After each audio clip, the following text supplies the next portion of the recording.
Bismillahirrahmanirrahim. Assalamu alaikum. This is Raja Umar on my channel RU Speaks, and Raja Umar speaks for you for the subjects of Pakistan studies, both components history, geography, and the global perspectives of IGCSE and O levels. So this is how we are supposed to move in our content on the daily basis. That we started with the O levels and IGCSE global perspectives content right in the beginning. Then we switched to geography and we discussed 3 units up to water sources. And then we switched to history and we talked about the section 1 of history, and we talked about all those topics right from Mughals up to the languages. And then we switched back to geography and we covered 3 more units. They were the forest, fishing, and mineral resources. And now, after completing 6 total units of geography, the environment of Pakistan, now we are switching back to history and we are going to start the second section, section 2 of history, right from the partition of Bengal up to the emergence of Pakistan in 1947. So we are going to talk about these topics in the coming few lectures now. And I request you all to subscribe my channel RU Speaks, and you will find the content related to history, geography, and the global perspectives over there. And very soon I'm going to start the team project component of the global perspectives. I mean component 3. I will give a couple of lectures on component 2, individual report first, and then I will talk about the team project content as well. Now I'm going to talk about the syllabus first. So here is the section 2, and it is the syllabus document with me, that the emergence of Pakistan. I mean, we are purely talking about the Pakistan movement, and we'll discuss the events which are from 1906 onwards to 1947 towards the creation of Pakistan. And the focus points would be in this one, that what were the aims and objectives of establishing All India Muslim League. Then, I mean, when in 1906 the All India Muslim League was established, what were the basic motives behind establishing this organization, and how successful was British rule and attempts at constitutional reforms during the years 1909 to 1919. So they have given a timeline that during these 10 years, British brought certain measures to develop the constitutional or the political system of the subcontinent. And they brought the Minto-Morley reforms in 1909, and they brought the Monte-Chelmsford reforms in 1919. So what were the impacts of these 2 reforms on the political system of the subcontinent? This is the focus point of this one. Then how and why did relationships between the Muslims and the Hindus change between 1916 and 1927? So it means that there were certain ups and downs in the relations between the Hindus and the Muslims. And during 1916 Lucknow Pact, the relations, they got really very much better. But as the things moved towards the end of the 1920s, and in 1927, when the Simon Commission arrived in India, the Hindu-Muslim relations were really very at the low end. Anyways, the specific content related to these focus points, the main features of the Partition of Bengal controversy 1905 to 1911, as the Bengal was partitioned in 1905 and it was annulled or cancelled in 1911. The Simla Deputation of 1906, that was the major focus point related to the creation of All India Muslim League in the subcontinent, reasons for the establishment of the Muslim League, its creation in 1906 and its aim and objectives, cooperation of the Muslim League with Congress and reasons of its breakdown, and the Morley-Minto reforms of 1909, the impact of First World War on the subcontinent from 1914 to 1918. Then the Congress and the Lucknow Pact of 1916, the Rowlatt Act and the Amritsar Massacre, Rowlatt Act of 1918 and Amritsar Massacre of 1919. the Montague-Chelmsford reforms of 1919, that is what we call the Government of India Act of 1919 as well, the non-cooperation movement of Hindus and the Muslims collectively, they launched this one, the growth of communalism, the growing division in the Congress party, the Delhi proposals of 1927, the reasons of the rise of the movement, the objectives. Let's talk about the focus points. Is that what were the origins, aims, and main features of the Khilafat movement, and then why did the Khilafat movement fail, and reasons of the rise of the movement. That what were the reasons behind the launching Khilafat movement in the subcontinent, the objectives of the Khilafat Conference 1918, the Khilafat Conference and delegation to England 1919 to 1921, and the reasons for the failure, the causes, course of reasons for failure, and failures of the Hijrat movement as well. So Gandhi and non-cooperation movement, reasons for the failure of the Khilafat movement, the impact of Khilafat movement and Hijrat movement on the Muslims in the subcontinent. So they all will be discussed over here. And then the key questions, that how successful was the Pakistan movement in the years from 1927 to 1939. So it means that this whole of the syllabus is moving, you can say, through the timeline. I mean, from 1909 to 1919, I mean, from Parliamentary reforms to Montague-Chelmsford reforms, and then from 1919 to 1927, and then from 1927 to 1939, and from 1940 to 1947. So these are the timelines you are supposed to keep in your mind, that the questions might be designed keeping in view these timelines, and if you have these timelines in your mind, you can easily go through whole of the syllabus, and you can easily link up the different events and topics according to the timeline. Then from 1927 to 1930, the Simon Commission and the Nehru Report of 1928, Jinnah's 14 points 1929, Allama Iqbal's Allahabad Address 1930, then RTC's Roundtable Conferences 1930, 31 and 32, the Communal Award of 1932, the role of Chaudhry Rahmat Ali and Pakistan National Movement 1933, the Government of India Act of 1935, the elections of 1937, and the Congress rule from 1937 to 1939, its significance to the Pakistan movement and the day of deliverance of 1939. And now moving on to the next phase or the next timeline, that is from 1940 to 1947. How successful were the attempts to find the solutions to the problems facing the subcontinent in the years 1940 to 1947?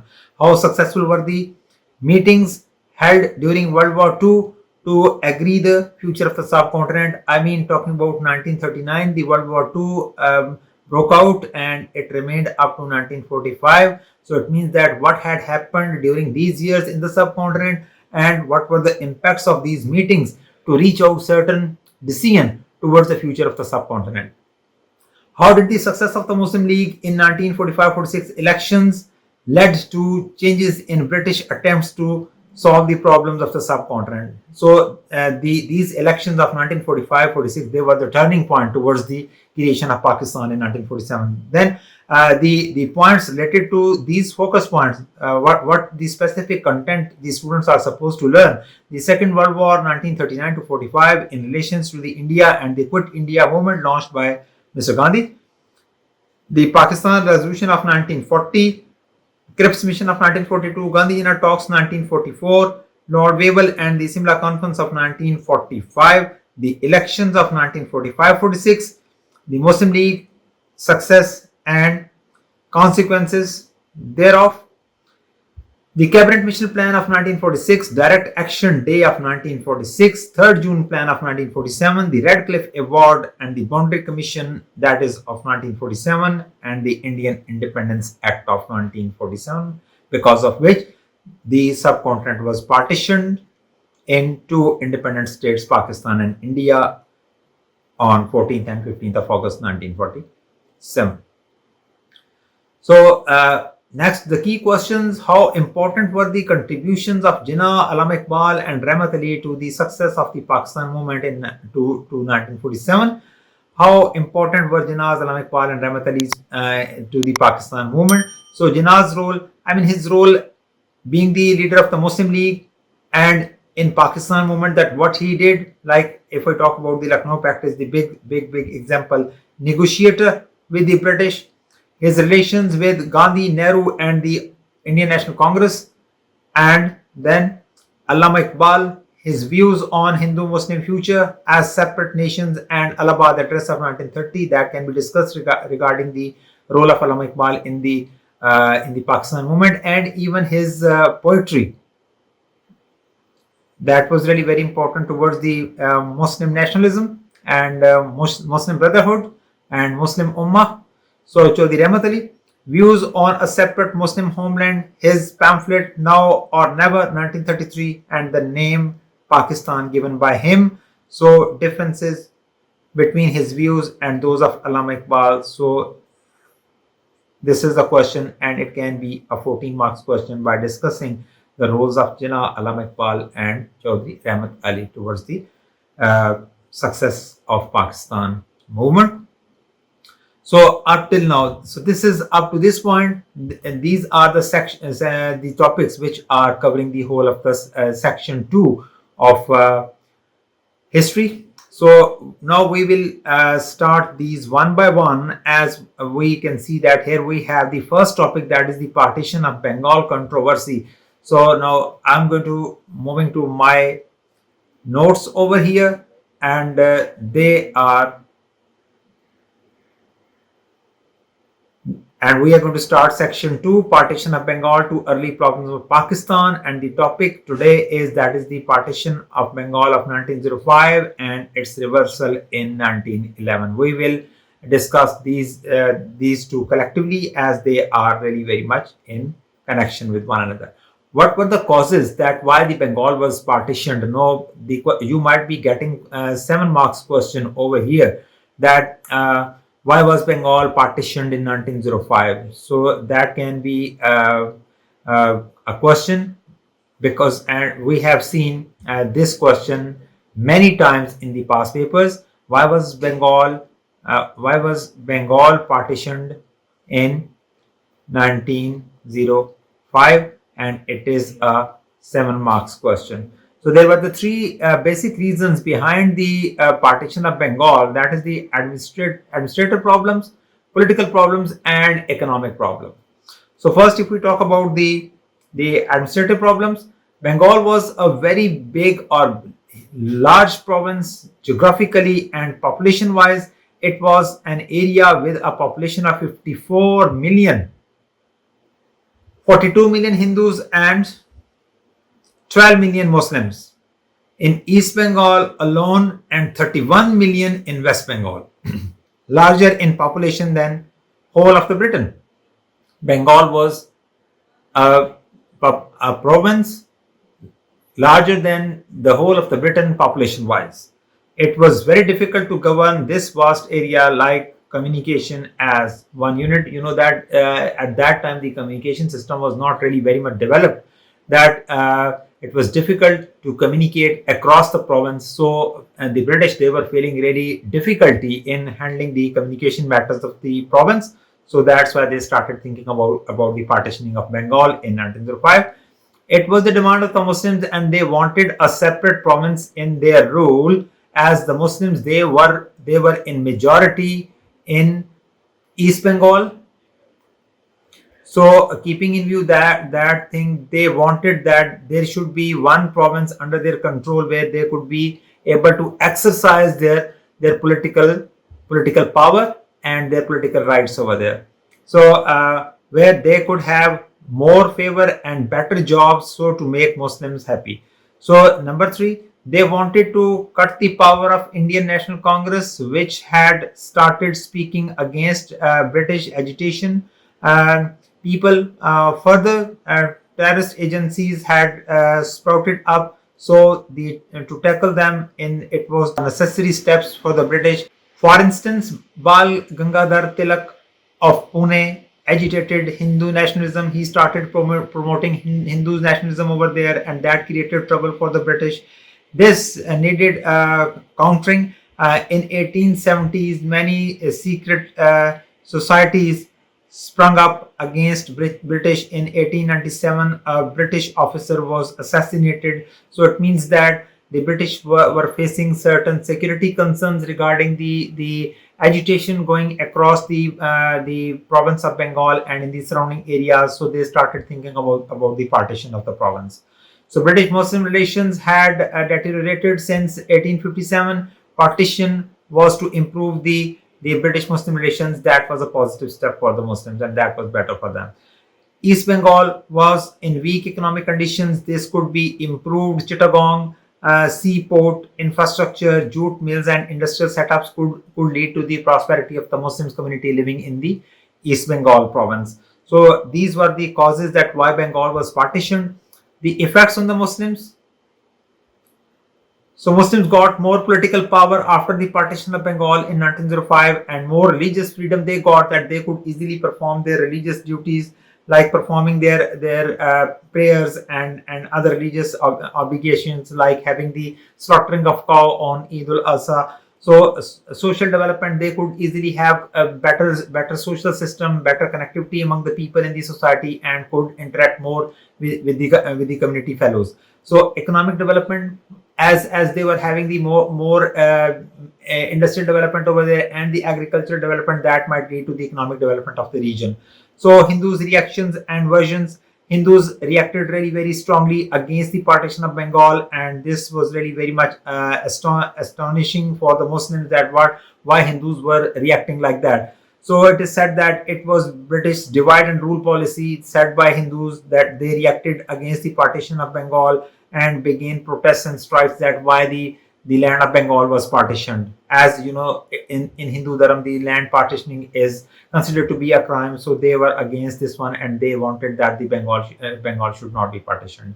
So labor strikes, production decreased dramatically, as the people who were working in the industry in Bengal province, as Bengal was a bigger industrial zone over there. So the workers, they were the Hindus, they came up with strikes, and they went against the decision of the British to about this partition. So this decreased the production of those industries, and this was a greater blow to the economic conditions of the province. So Swadeshi movement, I mean, boycotting British goods and focusing more on the Indian goods. So that was a blow to the imported products brought by the British from Britain of industries, because the British brought those to sell those products over in the subcontinent. But what happened, that when the Swadeshi movement was launched by Gandhi, people stopped buying the British goods, and this was a greater blow to the financial resources of the British regarding the earning from the subcontinent through those products which they brought from Britain. So assassination attempts on Lord Minto, as he was the person who partitioned Bengal, and the Hindus, they disliked this decision, and they wanted to assassinate Lord Minto as well. Faced competition in politics from Muslims. Now the Muslims had a province to rule on, I mean East Bengal. So the Hindus, they were really very much threatened that they have got a competitor over there in the form of the Muslims, as Muslims had a province to rule there now. Unable to suppress the Muslims as previously, being the United Bengal, they were in majority the Hindus, so they were suppressing the Muslims in every field of life, economically, in the employment sector, in agriculture, or in industry, everywhere. They were suppressing the Muslims really very badly. But now about you can say 40% of the land of the Bengal has gone into the hands of the Muslims after the partition. So now they had no control over the Muslim suppression. So it means that the Muslims had got out of the reach of the Hindus. So that really annoyed the Hindus, that now they were unable to suppress the Muslims. So British reaction against the Hindus' reaction. Now this was the This was the otherwise way. Now this was the Hindus' reaction, that how Hindus reacted on the partition of Bengal. Now on the Hindus' reaction, what was the reaction came from the British, that restrictions were placed on newspapers and public meetings, not allowed to gather. Press Act of 1908, even greater control over the communication and media. Prisons filled with revolutionaries, as those who were protesting, they were imprisoned by the British over there, and the jails, they were filled. But soon the British, they realized that attempts to crush Hindus are not sufficient. Thus reforms showed up, parliamentary reforms.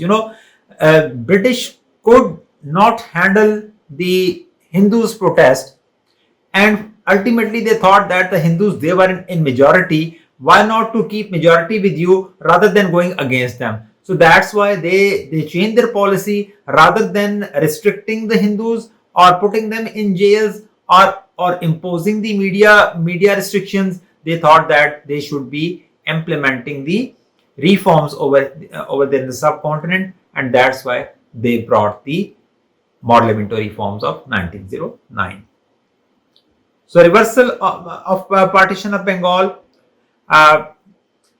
in 1911, after the stronger protest of the Hindus, as we have discussed in the upper points, finally the British, they got the pressure, and they decided to reverse the partition of Bengal. So Swadeshi, why the reversal came up? The Swadeshi movement crippled the British economy. As I told, that the locals, they stopped buying the British goods, and that was a blow to the British economy. So they wanted that their economy should be established. So it was must for them to reverse the partition of Bengal. Riots, rallies created law and order situation for the British to handle. So it means that the security issues, that because of the protests of the Hindus, the British were feeling really very much difficult to control the lands in Bengal, very specially. So that's why they thought otherwise, and they reversed the partition of Bengal. Assassination attempts on Minto feared the British officers, that they appealed the British government that the partition of Bengal should be reversed, as it was creating trouble for their lives.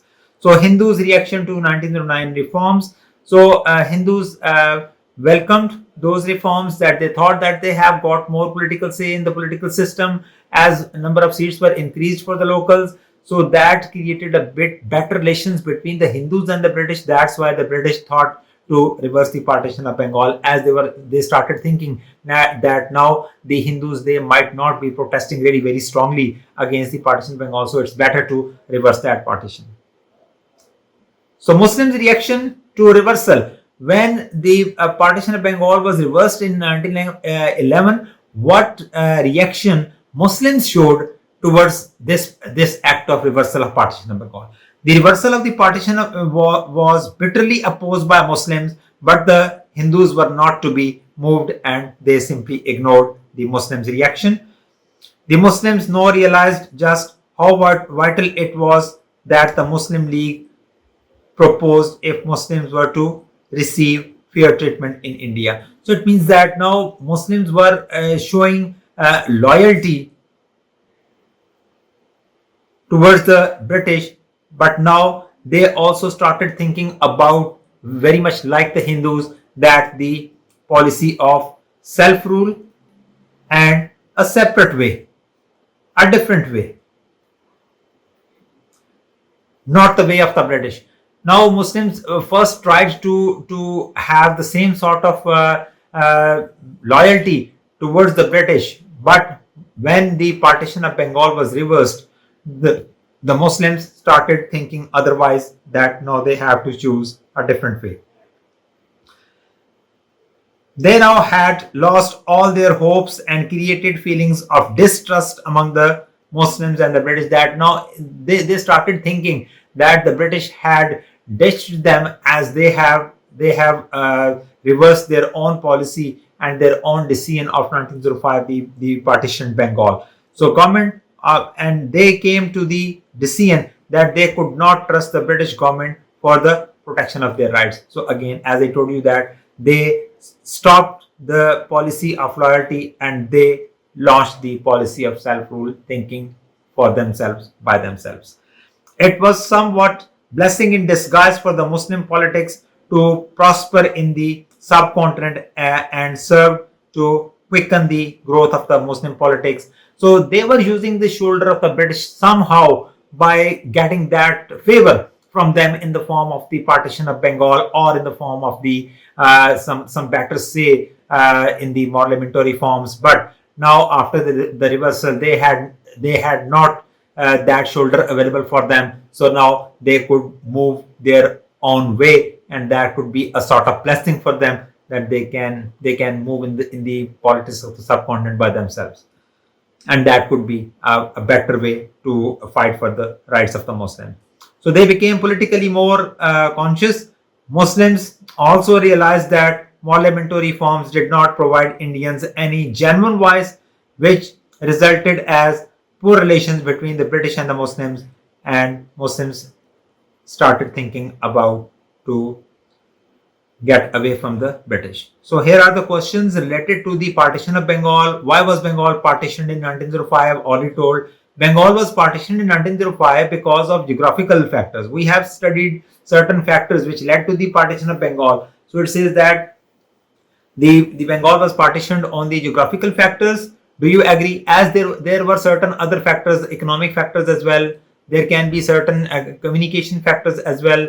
There can be certain religious factors as well, and divide and rule policy as well. So this is a 14 marks question, and we will take this one in level 3 and all others in level 4, and then to conclude with level 5. That would be the response to this question. So this is how this question will be attempted, and I will put the response of the few of the questions from this past paper list in the through a Google Drive link in my description of this video. You can download those attempted answers of these questions from there, and then you can prepare yourself well. So why did the British decide to reverse the partition of Bengal? We have talked about the reasons of the reversal of partition of Bengal. This is that question of 7 marks.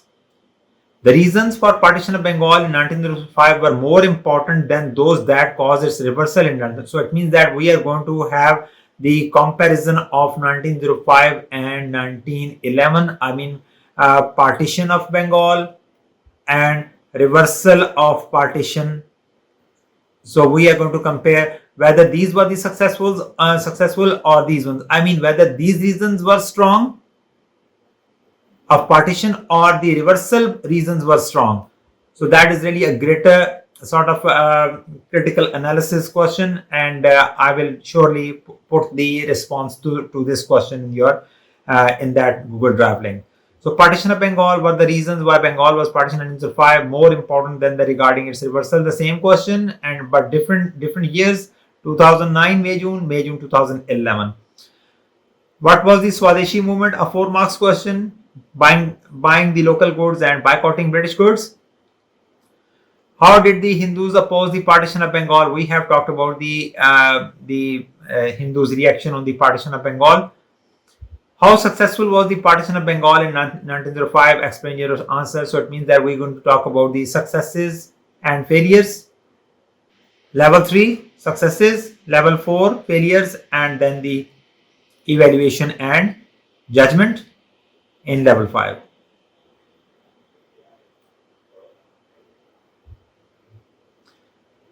Now a 4 marks question over here. So these are the questions which are related to the partition of Bengal.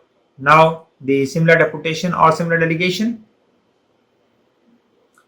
What were the causes that Simla Delegation held to show the importance of the partition of Bengal for the Muslims? So as you know that it is the event of 1906, and what was the basic information, the intro of this one, that 35 prominent Muslim members,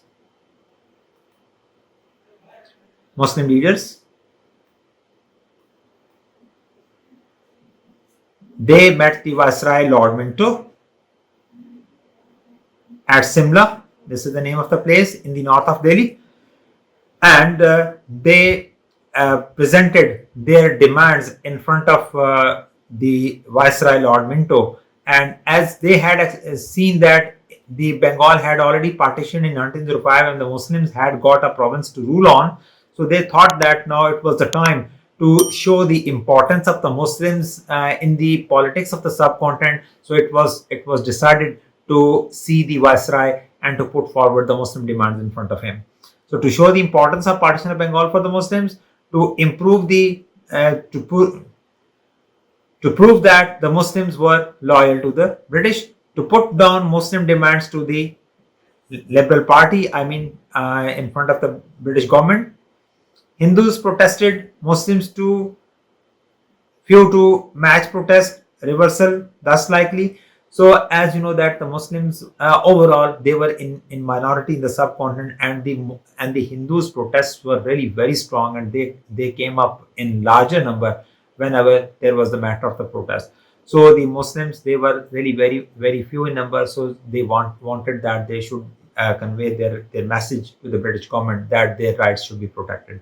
So Congress worked primarily for Hindus' interests. So to protect the political rights of the Muslims delegation met the Viceroy Lord Minto. So as you know that the slowly and gradually the Indian National Congress it was established in 1885 by A.O. Hume, Alan Octavian Hume.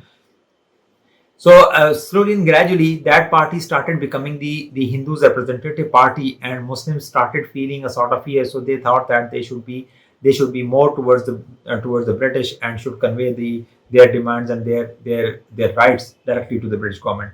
So Hindus demanded Hindi to made national language instead of Urdu. So to protect the cultural rights of the Muslims, Muslim delegation met the Viceroy Lord Minto. So that is the cultural aspect. And extremist groups like Arya Samaj carried out militant activities and converted non-Hindus to Hinduism. So to protect the religious rights of the Muslims, Muslim delegation met the Viceroy Lord Minto, and this delegation conveyed that this particular extremist group Arya Samaj was spoiling the Muslims' religious rights, and they were forcefully converting the Muslims towards Hinduism.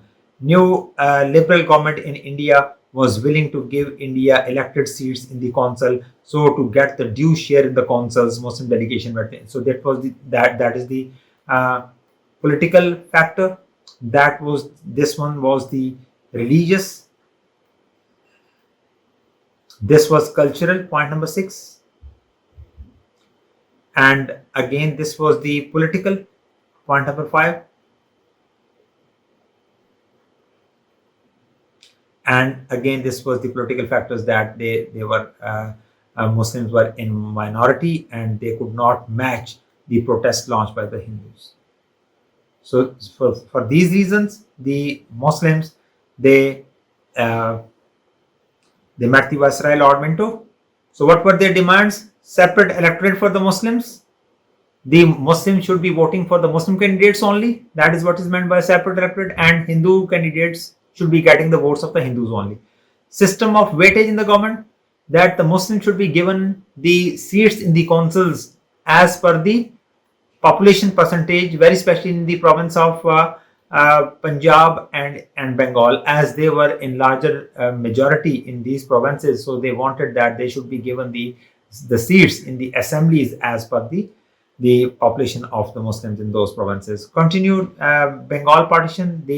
The delegation emphasized the Viceroy Lord Minto that as the Hindus started protesting really very strongly against the partition of Bengal, Muslims conveyed their message that the partition should be continued and it should not be reversed. But unfortunately, it was reversed in 1911.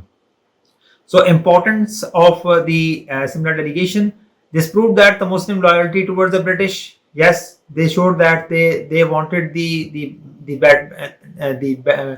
betterment of the British policies, and they would be with the British policies if they were in favor of the Muslims. Communal tensions on constitutional plans, and you know that as the British started thinking to bring out the reforms in the form of the Morley-Minto reforms, so this created a communal tension between the Muslims and the Hindus, very specially. So to convey the Muslims' demands towards the new reforms, this delegation was really very important.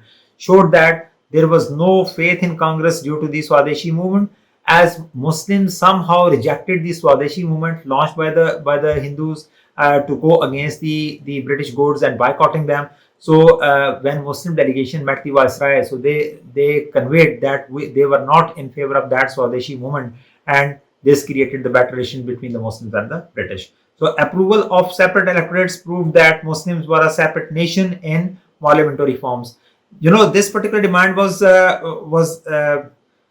brought forward by the Muslims in this particular Simla delegation of 1906, and Muslims asked for separate electorate, and this separate electorate was awarded to them in parliamentary forms of 1909. So it proved that the Muslims were considered as the separate nation of the subcontinent if they were given the separate electorate. Led to the formation of All India Muslim League, as the Viceroy Lord Minto showed really very positive attitude towards that delegation, and whatever the demands Muslims put forward in front of Lord Minto, he got convinced, and he said that all those demands would be looked into and might be added up in the parliamentary reforms. So when the Viceroy listened to the Muslims delegation really very positively, this led to the formation of All India Muslim League, as those leaders, 35 leaders, they thought that if Viceroy could hear them very positively, just having a delegation, why not to make a political party to put forward over demands and over political wills in front of the British government in further positive way. So many Muslims broke away from Congress to form separate political party. Many of the Muslims, like Jinnah, they were the members of the Congress, and slowly and gradually they started detaching themselves from Indian National Congress and started joining All India Muslim League. So that was the beginning of the Muslims' politics in the subcontinent in the real sense. So here are the questions related to this topic, and I will give the answers to these questions in the drive link as well. Why was the Simla delegation of 1906 an important turning point for the Muslims of the subcontinent? Why was the Simla Deputation an important? Same question in two different years, October-November 2006 and October-November 2010. And what was the Simla Deputation or Simla delegation? 4 marks question that came in May-June 2013. So this is how there are some questions related to this topic as well, and they will be responded to you in the Google Drive link. And All India Muslim League. This is for the last topic for us today here. So reasons that why the All India Muslim League was established in 1906: to protect the Muslim rights. Arya Samaj, as this was the Hindu extremist group which was converting the Muslims to to Hinduism. So to protect the Muslims' religious rights and to get away from the cruelty of Arya Samaj, it was must that the Muslims should be having their own political party. So they established it. So Urdu Hindi controversy of 1898, that the Urdu should be replaced with Hindi in the subcontinent. So for that protection of the cultural aspect, so it was must that a political party should be there to protect the cultural rights of the Muslims. So this one was the religious factor. To protect the political rights, protect Bengal from reversal. So political reason that why the Muslim League was established. To organize two-nation theory. Again, this was the religious and ideological factor, that the two-nation theory.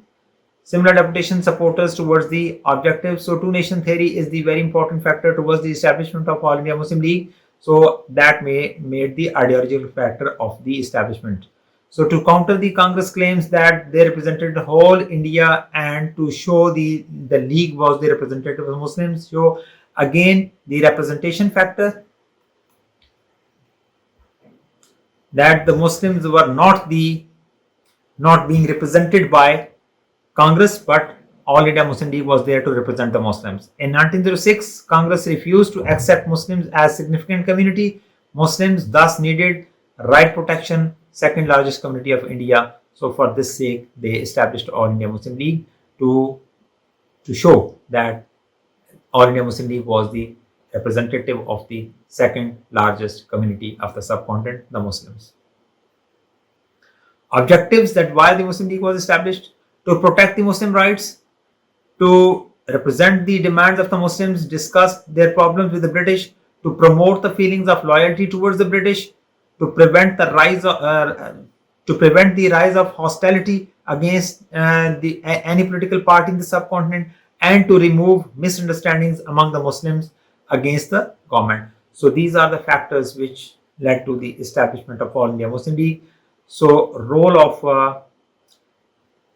Muslim League in the Pakistan movement: 1909 Parliamentary reforms, 1916 Lucknow Pact represented the Muslims, 1919 Montague-Chelmsford reforms, Muslim League opposed these reforms, 1919 Khilafat movement, 1927 Delhi Proposal 27 Simon Commission objected it, Muslim League went against the Simon Commission, Nehru Report, Muslim League rejected it, Jinnah's 14 points, Muslim League was the greatest supporter of these points.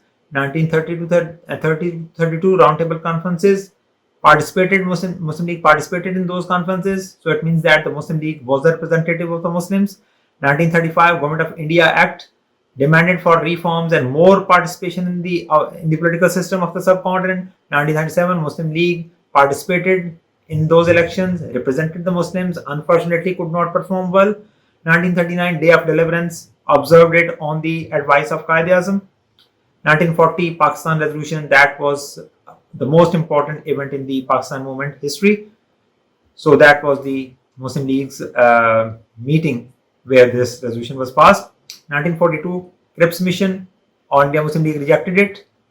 1942 Quit India movement, opposed it, launched by Hindus. 1944 Gandhi Jinnah talks, Muslim League participated in those. 1945 elections, Muslim League participated and performed very well and won all the Muslim areas. 1946 Cabinet Mission Plan, Muslim League represented. 1946 Cabinet Mission Plan, Muslim League represented the Muslims over there. 3rd June Plan, Muslim League accepted, and Radcliffe Award that led to the partition. So all these points, they are showing the role of All India Muslim League towards the Pakistan movement. So here are the questions related to the All India Muslim League. Why was the All India Muslim League formed in 1906? This question has come many times: May, June 2003, 2005, 2009 and 2012, and then October, November 2014. The Muslim League was established in 1906 because the Hindus had their own political party. Do you agree or disagree? There were so many factors. So this one will go in level 3, and remaining all other factors, they will go in level 4, and the conclusion will come up afterwards as level 5. So that was the 14 marks question, and it came up in May, June 2010. Was the need for their own political party the most important reason why the Muslim League was established in 1906? Almost the same question. This came up in the October, November 2013. Was the partition of Bengal the main reason for the formation of All India Muslim League in 1906? Give reasons to your answer. 14 marks question, October, November 2016. So linking up with the establishment of Muslim League with the partition of Bengal. So there were other reasons, not only the partition of Bengal, even the success of the Simla delegation, even the protection of the Muslim rights, even the negative role of the Indian National Congress. They all led to the establishment of All India Muslim League. They all will be discussed over. So these are the questions related to All India Muslim League formation. And now in the next lesson, we will talk about the parliamentary reforms of 1909. So today we have discussed 3 major topics. Number 1, that is the partition of Bengal and its reversal. And then we discussed the Simla delegation of 1906, and then the establishment of All India Muslim League in 1906. So these were the 3 topics we covered in today's lesson. We talked about the causes and the consequences and the impacts and the importance and everything, the reactions of the partition of Bengal over there. So in the next lesson, we'll talk about the parliamentary reforms and the topics. They will come up in the later stages, that is like Lucknow Pact and the other factors. So we will move in section 2 in the coming lessons. And again, a smaller request: do not forget to subscribe my channel RU Speaks. Raja Omar speaks for you for the subjects of Pakistan studies and global perspectives. Up till now, this is over from my side. Inshallah, see you with the next topics in the coming days. Thank you so much. Allah Hafiz.